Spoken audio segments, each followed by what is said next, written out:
हमारे देश की जीडीपी माइनस पबजी बैन हो गया है। पबजी बैन हो गया है, खेलना बंद। चाइनीज़ ऐप है। 23.9% माइनस में जा चुकी है। रिया चक्रवर्ती आज क्या खाई है भाई? अरे रिया चक्रवर्ती की कुछ न्यूज़ बता दे ओए लल्ले। तो दोस्तों आप देख रहे हैं हमारी जो हालत है वो सभी। कंगना रनावत का क्या हाल है भाई? सुनने में आ रहा है महाराष्ट्र वालों को बहुत बुरा भला बोल रहे हैं, उसके बारे में कुछ बता दे। अब बता दे भाई। तो दोस्तों कुछ इस तरह से मीडिया हमको जो हमारे मेन टॉपिक है, जो इम्पोर्टेंट टॉपिक है, देश से रिलेटेड जो टॉपिक हैं उससे भटकाती है। तो आप लोग समझ गए होंगे मैं आपसे यहाँ क्या शेयर करना चाहता हूँ और क्या बताना चाहता हूँ। तो बाकी आप साहब को तो जानते ही हैं किस तरह से फेंकते हैं, उसी तरह से ये मीडिया उनका सपोर्ट करती है और जिसे हम कह सकते हैं मीडिया वायरस या फिर भांड मीडिया। जो प्रोडक्शन वाले देश हैं, जो बढ़ते हुए देश हैं, जो कि आने वाले टाइम के फ्यूचर देश कहते हैं कि बहुत ज़्यादा इनमें तरक्की होने वाली जो देश है, उन देशों के मुकाबले हम बहुत ही पीछे चल रहे हैं।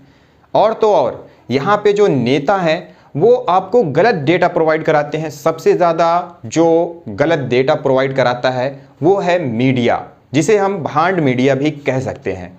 तो ये मीडिया आपको जो रियल जो फैक्ट्स हैं, जो रियल चीज़ें हैं अभी चल रही हमारे देश में, उनसे भड़काने के लिए ये क्या क्या करते हैं तो ये तो आप लोग जानते ही हैं।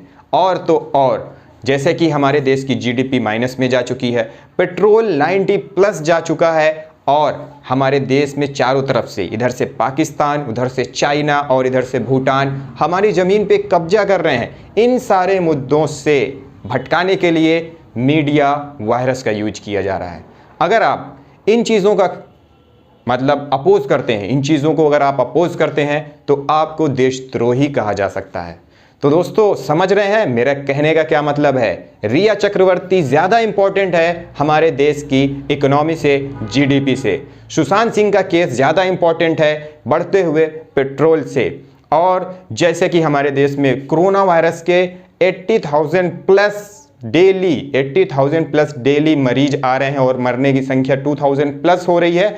उससे ज़्यादा इंपॉर्टेंट हो रहा है लोगों का क्या कि भैया सुशांत सिंह केस ने क्या हुआ, रिया चक्रवर्ती कहाँ गई, और तो और कंगना रनावत को भी उन्होंने हीरोइन बना दिया है। तो मुंबई पर कुछ भी अपशब्द कहने से पहले लोगों को सोचना चाहिए, क्योंकि ये जितने भी देश हैं, जितनी भी हमारे देश की टेरिटरी है, वो सारी हमारी है और हिंदुस्तान की है।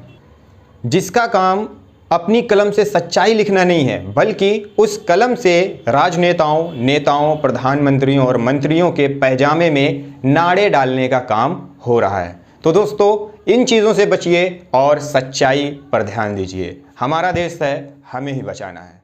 जय हिंद।